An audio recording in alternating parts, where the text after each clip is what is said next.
अगर हम बात करें स्टेप अप ट्रांसफार्मर और स्टेप डाउन ट्रांसफार्मर की, तो यहाँ पर स्टेप अप ट्रांसफार्मर जो होता है उसके अंदर जो आउटपुट वोल्टेज है वो ज़्यादा होता है as compare to input voltage, और जो स्टेप डाउन ट्रांसफार्मर है उसका आउटपुट वोल्टेज जो है वो कम होता है इनपुट वोल्टेज के कंपैरिजन में।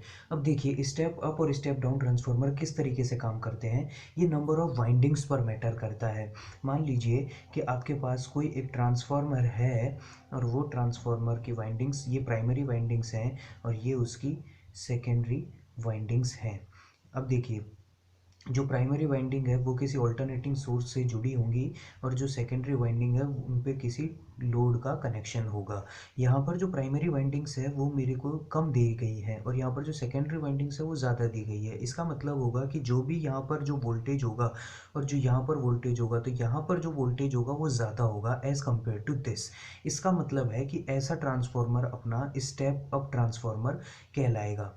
ये स्टेप अप ट्रांसफार्मर होगा जिसके अंदर number of windings secondary winding की ज़्यादा हो, नंबर ऑफ टर्न्स जो है वो सेकेंडरी वाइंडिंग में ज़्यादा हो।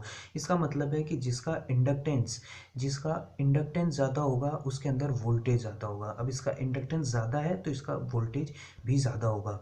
देखिए ये स्टेप अप ट्रांसफार्मर हो गया और ये हो जाएगा स्टेप डाउन ट्रांसफार्मर, जिसके अंदर हमारा जो प्राइमरी वाइंडिंग है उसकी जो वाइंडिंग्स हैं वो उसके जो टर्न्स हैं वो ज़्यादा होंगे as compare to secondary winding. मतलब इसके कम है और इसके ज़्यादा है। इसका मतलब है कि यहाँ पर जो वोल्टेज होगा वो ज़्यादा होगा और यहाँ पर जो वोल्टेज होगा वो कम होगा। इसका मतलब इसका इंडक्टेंस ज़्यादा है तो इसका वोल्टेज ज़्यादा होगा, इसका इंडक्टेंस कम है तो इसका वोल्टेज कम होगा।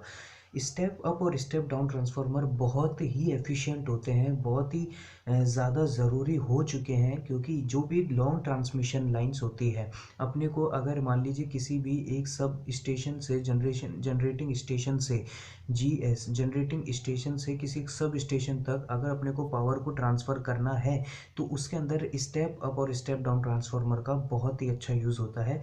यहाँ पर जनरेटिंग स्टेशन से जो पावर है उसको स्टेप अप कर दिया जाता है और यहाँ पर जो है वो स्टेप डाउन कर दिया जाता है। जैसे अगर मान लीजिए कोई भी बहुत ही ज़्यादा वोल्टेज की लाइंस होती हैं, जैसे 11 केवी वोल्ट हो गया या फिर और भी इससे 33 केवी वोल्ट हो गया, फिर वो सीधे डायरेक्ट यूज़ कर नहीं सकते हैं, इसलिए उनको लो करना पड़ता है। उनको जैसे मान लीजिए 220 वोल्ट पर हाउसेज में ट्रांसफ़र किया जाता है, उसके लिए यहाँ पर स्टेप अप और स्टेप डाउन ट्रांसफार्मर्स की ज़रूरत पड़ती है। स्टेप अप और स्टेप डाउन ट्रांसफार्मर्स के अंदर क्या होता है कि जो जिसके अंदर पहले वोल्टेज ज़्यादा है, जैसे इसके अंदर वोल्टेज ज़्यादा है तो इसके अंदर करंट कम होगा और जबकि इसके अंदर वोल्टेज कम है तो करंट बढ़ जाएगा। ऐसा क्यों? और इसके अंदर अगर वोल्टेज कम है तो करंट ज़्यादा होगा, इसके अंदर वोल्टेज ज़्यादा है तो करंट कम होगा। ऐसा क्यों? क्योंकि हमको एनर्जी, अगर हम लॉ ऑफ एनर्जी कंजर्वेशन की बात करें तो उसके अंदर तो पावर जो होती है वो वी आई होती है। अब जो ट्रांसफार्मर है वो पावर को प्रोड्यूस नहीं कर सकता है, पावर को जनरेट नहीं कर सकता है, सिर्फ और सिर्फ पावर को कन्वर्ट कर सकता है एक फॉर्म से दूसरी, मतलब कि इसका वोल्टेज लेवल चेंज करता है, ये पावर को जनरेट नहीं करता है। तो उससे क्या होता है कि जो पावर है वो तो कंजर्व रहनी चाहिए, मतलब जो वी आई का टोटल है वो उतना ही आना चाहिए जितना पहले आ रहा था। तो अगर हमारा वोल्टेज इस कंडीशन में ज़्यादा है तो करंट कम है। अब इस कंडीशन में अगर वी आई को उतना ही रखना है तो करंट को बढ़ना होगा और वोल्टेज को कम होना होगा। इस वजह से ऐसी बात इसके अंदर देखी जाती है। और हम जो बाइंडिंग्स हैं उनके लिए एक नोटेशंस दिया जाता है, एक तो एच होता है और एक एक्स होता है।